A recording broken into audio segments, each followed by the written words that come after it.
Dakota Soccer here with Richelle Bruch, president of Stugis Soccer. We're here at the Christmas Classic enjoying some indoor soccer, Richelle. Absolutely. I think this year we beat a record of 58 teams and have 60 participating this year. We've got age group from U8 all the way up to adults, and we play until 11 p.m. every night, Friday and Saturday this weekend. So, you know, and we're at the Grunwald Auditorium. We're running into a big group of adult games here today, and I love watching this adult soccer. Yeah, actually, you know, we have quite a few adults, and I think it's 6 teams off the top of my head. I think we have 6 teams registered, and we love seeing the adults keep the passion for the sport after they leave our high school programs, because it allows the younger kids to have a place to, allows the younger kids to see that they have a place to play after. Absolutely, and they also get to see the progression of the development of a soccer player. Yes, so I actually have 2 boys upstairs watching right now the adult leagues, and one of them said, I want to watch the game because I will learn something from these players.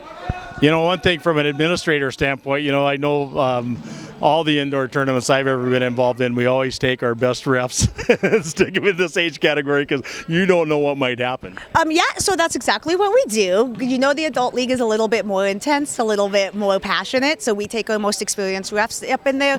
And, you know, we have a great respect for the refs from our players. Not often do we have money issues, so we're very fortunate with that.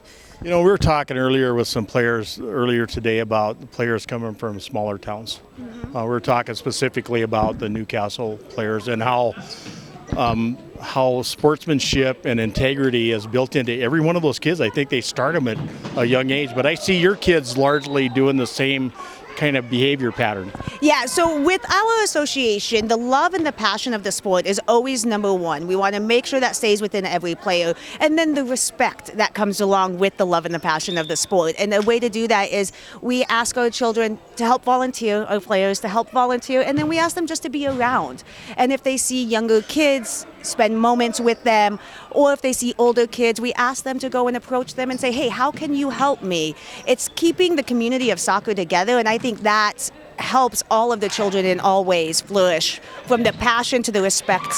I could not agree more, and you know, that all that bleeds right into the community in a very positive way. It absolutely does. We have, you know, some of our seniors a few years ago have dealt with senior projects, and they were soccer players and they grew up in the program, so their senior project was helping direct a tournament, or was, you know, spending the tournament doing ref assignees. So they could see the backside of it, from coming from a player to the administration side of it, and it allows them to have an even more sense of respect for the positions, to what it takes to put on this event. You know, I had the privilege here a while back of sitting in on a meeting with some of you, I call you execs from the association, but you know, the conversation kind of got over onto the sponsors you do have been extremely good sponsors for you. Yes.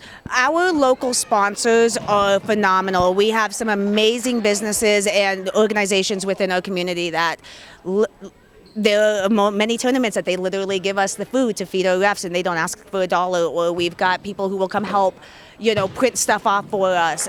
It's a community that helps create this event. It's a community that helps keep it alive year after year. And it's also the community that benefits from the event and the results of what you folks are doing at Stugis Soccer too. Yeah, so we hold 3 tournaments a year, and this is the indoor tournament, obviously, the Christmas Classic. We continuously try to grow every year. We've grown at least by, this year we've only done 2 teams, but the previous year was 8 teams, and I think we're at limit with our 60 teams. We can't house anymore for playing space. And you know, our hotels, our restaurants, our little downtown shops, they see a difference with the influx of people, especially, you know, December.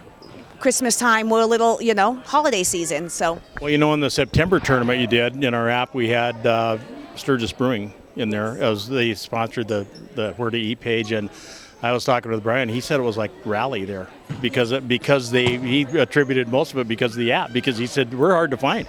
Absolutely. So we see a bump of sales tax dollars for the weekends we have, and I can give a little specifics. There were on average 4,200 people for the spring tournament that did not have a phone that was known to be in Sturgis, so like a Sturgis cell phone that spent 63 minutes or longer in our community during the Sturgis tournament in the spring season, or the fall season, I'm sorry. So we had 4,200 people that are not normally here spend the weekend with us. That's a blessing. It is. They all have to eat, drink, shop, recreate. You know, it's just a fantastic economic development event for the city. It is, and it's a small blip. You know, our fall and spring tournament, specifically our fall tournament, brings in rally numbers. Spring's a little bit bigger, but not by much. But any blip that a small community, a small town can get when their main source is sales tax is always a good blip. Well, and I say, knowing what the rally does to this place over here, sometimes a small blip is way more welcome than the massive blip you get every August. Absolutely. We love a good moment where we can feel the excitement in the air, but not have all of the chaos that comes with it. Well, Richelle, thanks for hanging out a little bit this morning with you. I just can't tell you how much I've enjoyed working with you and with your other people in Stugis Soccer. And I just want you to keep up the great work, because you are doing a fantastic job over here, you and your cohorts. Oh, thank you. I'll give all the credit to my board just because I like to do that. But it's a village. It's a village that takes anything to be successful. And as long as we can keep the same momentum with the same passion, Stugis Soccer has just started. Count me in on that. Will do.